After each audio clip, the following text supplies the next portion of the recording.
और आज शहीद आजम भगत सिंह, सुखदेव और राजगुरु की पुण्यतिथि है। आज ही के दिन 1931 में देश के इस वीर सपूत ने भारत मां की आज़ादी के लिए हंसते हंसते अपने प्राणों की आहुति दे दी थी। उनके साथ सुखदेव और राजगुरु को लाहौर के सेंट्रल जेल में सूली पर चढ़ा दिया गया था। दिल्ली विश्वविद्यालय के वाइस चांसलर ऑफिस में एक ऐसा गुप्त कमरा है जहां शहीद भगत सिंह को बंदी बनाकर एक दिन के लिए रखा गया था। आज उनके इस कमरे को जनता के लिए खोला गया और उन्हें डीयू के वाइस चांसलर सहित काफी संख्या में डीयू कर्मचारियों ने श्रद्धांजलि दी।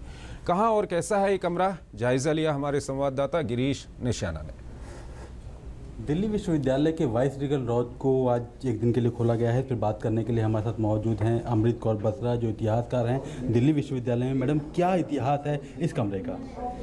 ये जो इमारत है ये बहुत पुरानी है, 1914 के आसपास ये बन गई थी और आप देख सकते हैं कि बाहर से बहुत ही आलीशान इमारत रखती है। पर इसी इमारत के अंदर एक ये डंजन भी थी जहाँ पहले दलदल था। अब रेस्टोरेशन में इसका परिवर्तन किया गया और यहाँ कोई खिड़की नहीं थी। तो आप समझ सकते हैं कि जो बहुत ही महत्वपूर्ण बंदी थे और उन्हें यहाँ पर कैद किया जाता रहा होगा। और लॉर्ड अर्विन जो है वो इतिहास में इसी बात के लिए जाने जाएंगे कि उनका एकमात्र उद्देश्य भगत सिंह को फांसी पर पहुँचाना ही था। और इसीलिए आप समझ सकते हैं कि उन परिस्थितियों में जब असेंबली में बॉम्ब फेंककर भगत सिंह और बटुकेश्वर दत्त ने कहा था कि जो बहरे हैं उनको सुनाना है, और उसके तुरंत बाद उन्होंने कहा था कि हमें कैद कर लीजिए, और कैद करने के बाद उन्होंने अपनी पैरवी स्वयं की थी। और तब मुकदमा बहुत जल्दी फैसला कर दिया गया था, 12 जून के आसपास फैसला करके दोनों को उम्र कैद की सजा सुनाई गई थी।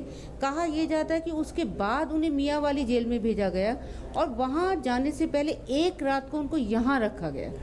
किस समय का ये समय है, क्या डेट रही होगी? ये आप लगा लीजिए क्या कहते हैं कि जून से लेकर मई तक, जून से लेकर जुलाई तक की जो बीच का समय, रातों रात किसी को पता न चले। और अगर आपको पता हो कि अभी विधानसभा में एक सुरंग का भी पता चला है, और ज़्यादातर इमारतें इस तरह से बनाई जाती थी उनमें सुरंगें हुआ करती थी।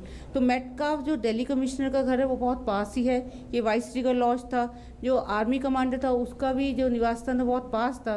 तो कहीं ना कहीं गुपचुप तरीके से भगत सिंह को मियाँ वाली जेल भेजा गया। क्योंकि स्वतंत्रता संग्राम में दिल्ली विश्वविद्यालय का बहुत महत्वपूर्ण योगदान था और भगत सिंह बहुत अधिक लोकप्रिय थे यहाँ के विद्यार्थियों में।